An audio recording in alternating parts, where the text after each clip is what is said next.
bonsoir et bienvenue dans la bande. 46 morts sur les routes calédoniennes depuis le début de l'année. La Nouvelle-Calédonie qui présente le plus fort taux de mortalité routière du territoire national. Aujourd'hui et pour la première fois est lancée l'opération Carton jaune. Objectif, sensibiliser les conducteurs aux dangers de la route. De quoi il s'agit exactement? Réponse tout de suite avec Mathieu Doliger, directeur du cabinet du Haut Commissariat.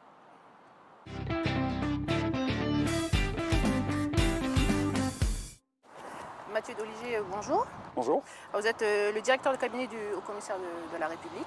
Tout à fait. Nous sommes actuellement à Kouékarès. Pouvez-vous nous expliquer un petit peu ce qui se passe? En fait, on est dans le cadre d'un contrôle routier, contrôle de vitesse, qui est organisé par la police nationale, et dans le cadre d'une opération alternative à la sanction, qu'on a nommée opération Carton jaune. Et l'objectif, il est d'offrir aux contrevenants, à ceux qui ont commis un excès de vitesse, une alternative à la contravention en leur offrant une possibilité de venir suivre un stage de sensibilisation à la sécurité routière qui aura lieu samedi pendant 2 heures. Et l'objectif, il est de pouvoir passer des messages en matière de prévention routière. Alors concrètement, comment ça se passe? Concrètement, donc on a des contrôles routiers qui sont organisés ici sur la voie de dégagement, avec des policiers, des motards qui sont mobilisés et qui contrôlent. Et les contrevenants qui sont auteurs d'un excès de vitesse sont amenés ici sur le parking de Kouékara. On leur présente la démarche et on leur demande s'ils souhaitent soit payer l'amende ou soit suivre ce stage qui a pu être mis en œuvre grâce à l'accord aussi du procureur de la République qui accepte de classer sans suite si la personne vient suivre un stage de sensibilisation à la sécurité routière. Donc les conducteurs ont le choix?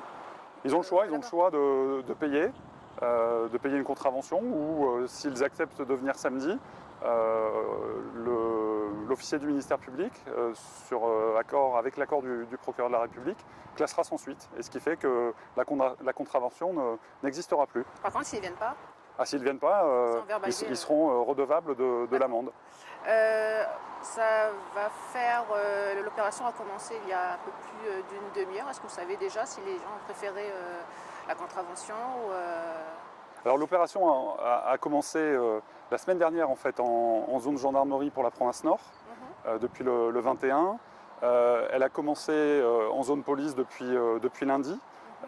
Et aussi en zone gendarmerie pour la province Sud, parce que l'objectif est de permettre aux conducteurs de la province Nord d'assister à des sessions qui auront lieu à Koné, samedi 1er, et sur Nouméa et le Grand Nouméa, qui auront lieu samedi 8.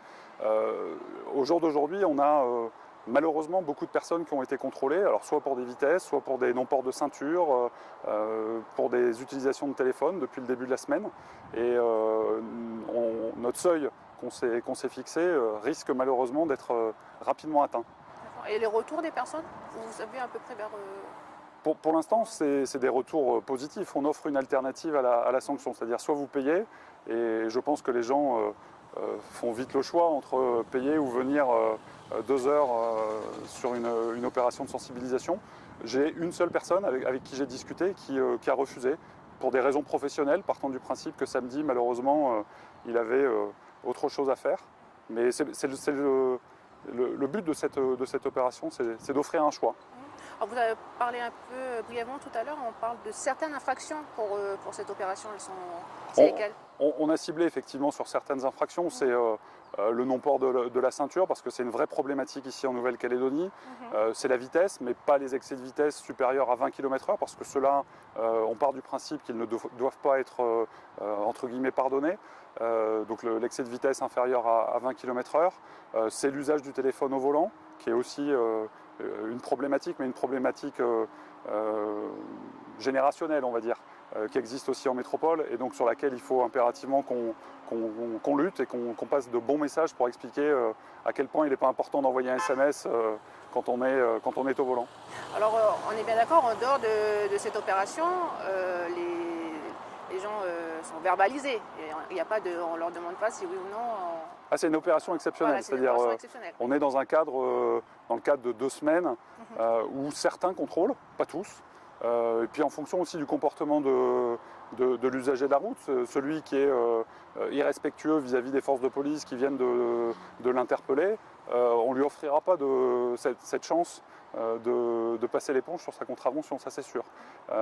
Et après, bien évidemment qu'on restera dans des opérations uniquement répressives, même si de temps en temps quand même les policiers et les gendarmes savent être pédagogiques quand ils sont dans les contrôles routiers. Il y a des fois où, d'initiative, ils passent l'éponge en disant attention, c'est la dernière fois, ou des choses comme ça. Donc ça c'est le travail quotidien des policiers et des gendarmes, mais aujourd'hui effectivement c'est quelque chose de formalisé. Du coup, du point de vue des forces de l'ordre, comment s'est prise cette opération? Les forces de l'ordre sont bien évidemment nos partenaires. Ce sont les policiers et les gendarmes qui sont sur le terrain. Ça a été validé aussi par les autorités de la police et de la gendarmerie, partant du principe qu'il faut impérativement que les comportements routiers changent en Nouvelle-Calédonie. Quand on a 50 morts par an depuis des années et que malheureusement nous n'arrivons pas à inverser la courbe de la mortalité, c'est qu'il y a un problème de comportement routier. Et ce comportement routier, il faut impérativement le changer. Ça va passer par des mesures qui seront peut-être impopulaires, mais ça c'est de la compétence des élus locaux. L'État plaide pour qu'il y ait une réduction de la vitesse sur les routes calédoniennes. C'est impératif. L'État plaide aussi pour la mise en place de permis à points. Voilà, il y a des mesures qui ont été utilisées en métropole, qui permettent de faire baisser la mortalité routière, qui ont permis d'inverser vraiment cette courbe de la mortalité routière, et qui ici en Nouvelle-Calédonie continue d'être stable et dramatiquement stable. C'est une première, cette opération, c'est une première ici en Nouvelle-Calédonie. Cette opération, elle existe déjà depuis 10 ans, il me semble, en France. Elle a été effectivement utilisée à de multiples reprises dans des départements métropolitains. Je l'ai utilisée dans mes fonctions précédentes et mise en œuvre dans le département des Hautes-Alpes où j'étais affecté auparavant. Ça existe partout, ça porte ses fruits parce que ça permet de passer un message, de démultiplier le message de prévention routière. Quand vous avez 120 personnes en face de vous qui viennent spécifiquement pour des séquences de sensibilisation et de prévention routière, vous pouvez leur passer un message collectif. Ça portera plus et l'objectif il est de démultiplier ce message, c'est-à-dire que la personne qui viendra puisse aussi être un porte-parole de la prévention routière. Mathieu Doligé, merci d'avoir répondu à nos questions. Merci à vous.